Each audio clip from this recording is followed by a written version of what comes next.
नमस्कार दोस्तों, स्वागत है आपका एक बार फिर हमारे YouTube channel Sanatan is alive में।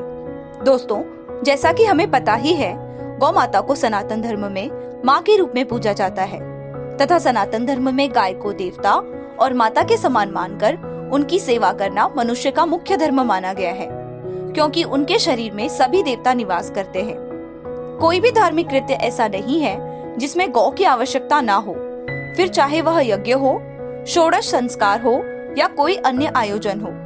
महर्षि वशिष्ठ का कामधेनु के लिए प्राणों की बाजी लगाना, महर्षि च्यवन का अपने शरीर के बदले नहुष का चक्रवर्ती राज्य ठुकराकर एक गाय का मूल्य निश्चित करना जैसे प्रसंग यही दर्शाते हैं कि गाय से बढ़कर उपकार करने वाली और कोई वस्तु संसार में नहीं है।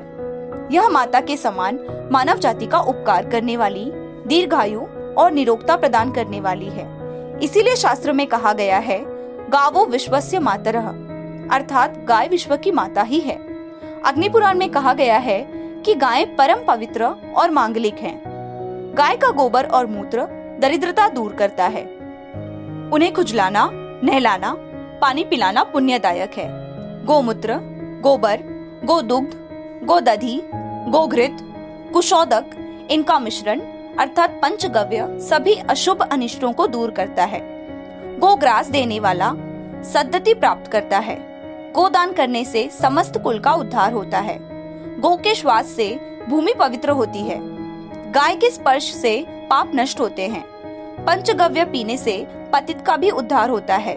वेद में कहा गया है, माता रुद्राणाम दुहिता वसुनाम स्वसा आदित्यानाम अमृतस्य नाभि, अर्थात गाय रुद्रों की माता है, वसुओं की पुत्री है, सूर्य की बहन है और घृत रूप अमृत का केंद्र है। मार्कंडेय पुराण में कहा गया है कि विश्व का कल्याण गाय पर आधारित है। गाय की पीठ ऋग्वेद, धड़ यजुर्वेद, मुख सामवेद, ग्रीवा इष्टापूर्ति सत्कर्म, रोम साधु सूक्त है। गोबर और गोमूत्र में शांति और पुष्टि है।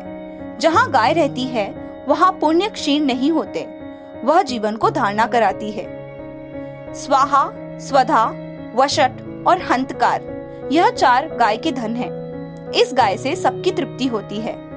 विष्णु स्मृति में कहा गया है कि गौओं के निवास की भूमि पवित्र होती है। गौएं पवित्र व मंगलमय हैं। उनसे समस्त लोक का कल्याण है। गायों से यज्ञ सफल होते हैं। उनकी सेवा से पाप नष्ट होते हैं। गौओं के बाड़े में तीर्थों का निवास है। उनकी रज से बुद्धि और संपदा बढ़ती है। उन्हें प्रणाम करने से पुण्य मिलता है। स्कंद पुराण में कहा गया है कि गौओं के गोबर से घर, आंगन और देव मंदिर पवित्र हो जाते हैं। अथर्ववेद में कहा गया है कि गौओं के दूध से निर्बल मनुष्य बलवान और हृष्ट पुष्ट होता है तथा फीका और निस्तेज मनुष्य तेजस्वी बनता है। गीता में श्री कृष्ण ने स्वयं कहा है कि गायों में कामधेनु मैं ही हूँ। महाभारत अश्व में भी कहा गया है कि दान में दी हुई गौ अपने विभिन्न गुणों द्वारा कामधेनु बनकर परलोक में दाता के पास पहुंचती है। वह अपने कर्मों से बंधकर घोर अंधकारपूर्ण नरक में गिरते हुए मनुष्य का उसी प्रकार उद्धार कर देती है जैसे वायु के सहारे से चलती हुई नाव मनुष्य को महासागर में डूबने से बचाती है। जैसे मंत्र के साथ दी हुई औषधि प्रयोग करते ही मनुष्य के रोगों का नाश कर देती है, उसी प्रकार सुपात्र को दी हुई कपिला गौ मनुष्य के सब पापों का तत्काल नष्ट कर डालती है। गोदान क्यों किया जाता है तथा सनातन धर्म में इसका क्या महत्व है? महाभारत, कूर्म पुराण, याज्ञवल्क्य, स्मृति आदि अनेक ग्रंथों में कहा गया है कि गोदान करने वाले मनुष्य सब पापों से मुक्त होकर सुख पूर्वक जीवन जीते हैं और मृत्यु के बाद स्वर्ग जाते हैं। ब्राह्मण को गाय देने के पीछे मान्यता यही है कि जब प्राणी मरकर स्वर्ग जाता है तब उसकी राह में वैतरणी नदी पड़ती है। दान में दी हुई गाय की पूंछ पकड़कर प्राणी वैतरणी को पार कर स्वर्ग पहुंच जाता है। आशा करते हैं आपको हमारे द्वारा बताई गई जानकारी अच्छी लगी होगी। यदि आप आगे भी सनातन धर्म से जुड़ी ऐसी ही जानकारी पाना चाहते हैं तो हमारे चैनल को सब्सक्राइब करें और नोटिफिकेशन भी दबा दें ताकि हमारी आने वाली वीडियोस की जानकारी सबसे पहले आपको मिले।